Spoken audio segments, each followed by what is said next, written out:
दगड़ियो, उत्तराखंड यानी खूबसूरत पहाड़ी राज्य। जिंदगी को सही मायने में जीने का मतलब यही पता लगता है। राज्य की स्थापना 9 नवंबर सन 2000 को हुई, जो कि उत्तर प्रदेश से अलग कर एक अलग राज्य बनाया गया। मकसद था हमारे रहन सहन, खान पान, संस्कृति, वेशभूषा को बचाकर रखना और संजोकर रखने का। राज्य की 70% भूमि पहाड़ी है और लोगों की श्रम और कृषि पर निर्भरता। मेहनती और बहादुर लोग हैं यहाँ के।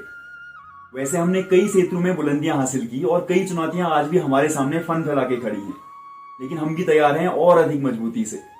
इनमें से एक चुनौती है राज्य के अस्तित्व पर खतरा।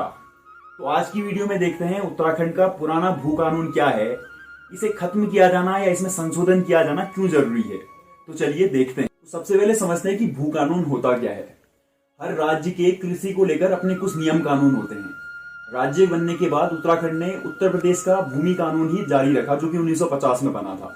लेकिन टाइम टाइम पर इसमें मॉडिफिकेशंस हुए, जैसे कि सन 2000 में बाहरी लोगों के लिए जमीन की लिमिट 500 मीटर स्क्वायर कर दी गई और 2007 में ये लिमिट घटाकर 250 मीटर स्क्वायर कर दी गई।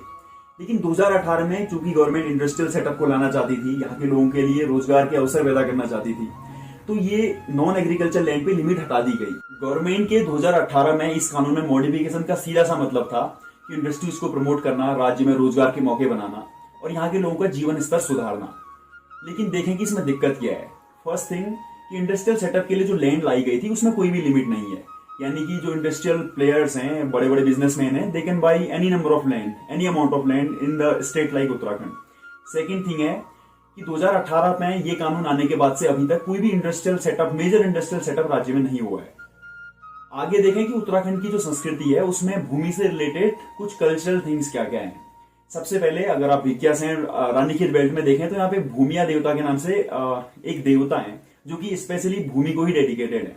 इसके अलावा पहाड़ों में जंगल देवताओं को जनरली चढ़ा दिए जाते हैं और जो कि जंगल को कंजर्व करने का एक तरीका है। साथ में हमने देखा होगा जब घर वगैरह बनाते हैं तो एक क्षेत्रपाल के नाम से कुछ देवता बनाए जाते हैं। तो इस तरह पहाड़ी कल्चर में ही लैंड को और जंगलों को प्रोटेक्ट करने का, नेचर को प्रोटेक्ट करने का एक तरह से कानून इनबिल्ट है। तो भू कानून में अगर सरकार के इतने पॉजिटिव इंटेंशंस हैं तो हमें दिक्कत क्या है। तो देखते हैं भू कानून जो पुराना 2018 का मॉडिफिकेशन है, इसके कंसिक्वेंसेस क्या होंगे या इसके नुकसान क्या होंगे। सबसे पहला है हमारे सामाजिक ताने माने, संस्कृति, वेशभूषा के लिए ये डायरेक्टली खतरा है। फॉर एग्जाम्पल किसी पर्टिकुलर एरिया में कोई इंडस्ट्री सेटअप होती है, you can see the examples कि जहाँ पे बुग्यालों को लोगों ने प्राइवेट प्रॉपर्टी बना दिया है, जबकि पहले बुग्यालों में लोग अपनी गायें चराने, अपने बाकी कैटल चराने जाया करते थे। तो इस तरह इंडस्ट्रियल प्लेयर आएंगे और लोगों को नौकर की तरह रख लेंगे, जो कि हमारे अपने लोग होंगे। तो इसमें मुझे तो नहीं लगता कि किसी तरह जीवन यापन में सुधार होने वाला है। सेकेंड थिंग कि this the covid period time और लोगों का इकोनॉमिकली काफी वीक हुआ है। इसका मतलब लोग जमीन को दूसरे लोगों को बेचना शुरू करेंगे और धीरे धीरे यहाँ के अपने लोग अपनी जमीनों से दूर होते चले जाएंगे।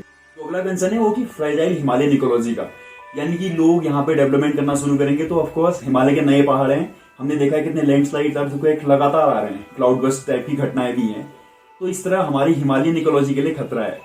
तीसरी चीज है कि बिजनेसमैन के पास काफी हैवी अमाउंट का पैसा होता है, तो ये पॉलिटिकली इन्फ्लुएंस कर लेंगे और अपने हिसाब से कानून को मॉडिफाई करते चले जाएंगे, जो कि हम लोगों के अगेंस्ट होगा। इसके अलावा देखें कि अगर इंडस्ट्री सेटअप होती है, ऑफकोर्स लोगों को तो रोजगार मिलेगा ही, लेकिन साथ में इसका एक कंसिक्वेंस भी है। लोग अपने प्राइवेट इंटरेस्ट के लिए घर वगैरह बनाना शुरू कर देंगे बड़े बुग्याल्स वगैरह में, तो जो लोकल आदमी वहां पर नौकर बन के रह जाएगा। इससे मुझे तो नहीं लगता कि इस लेवल का एम्पावरमेंट होगा जितना गवर्नमेंट सोच रही है। साथ में आजकल देख रहे हैं कि लोग माइग्रेट कर रहे हैं पहाड़ों से particularly, because we are lacking in employment. तो people are running to the cities like Haldwani, Dehradun, Haridwar. तो सेम चीज होने वाली है। जो लोग घर छोड़ के जा रहे हैं वो अपना लैंड बिजनेसमैन को सौंप देंगे और धीरे धीरे वो जो हमारा पहाड़ी लैंड है वो उनके हाथ में चले जाएगा। इसके अलावा एक चीज है, इनकेस अगर किसी बिजनेसमैन ने कब्जा कर लिया किसी लैंड में, तो we people are not aware कि रूल्स क्या हैं।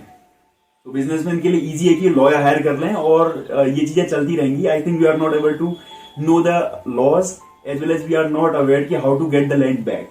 तो ये हमारे कॉन्सिक्वेंसेज हैं जिन्हें डील करना और जिनको माइंड पे रखना किसी भी कानून बनाते टाइम बहुत जरूरी है।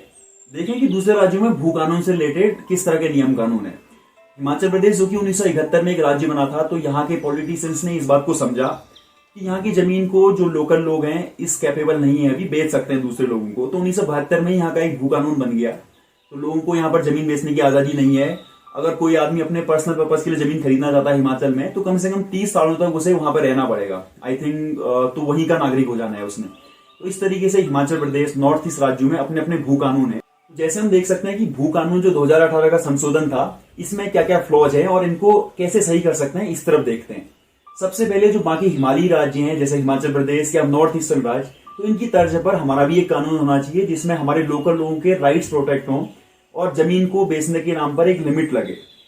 दूसरा है बेची हुई जो अभी तक की जमीन है उसमें इन्वेस्टमेंट आए, हम लोकल रिक्वायरमेंट्स को ध्यान में रख के इस इंडस्ट्रीज को सेटअप करें।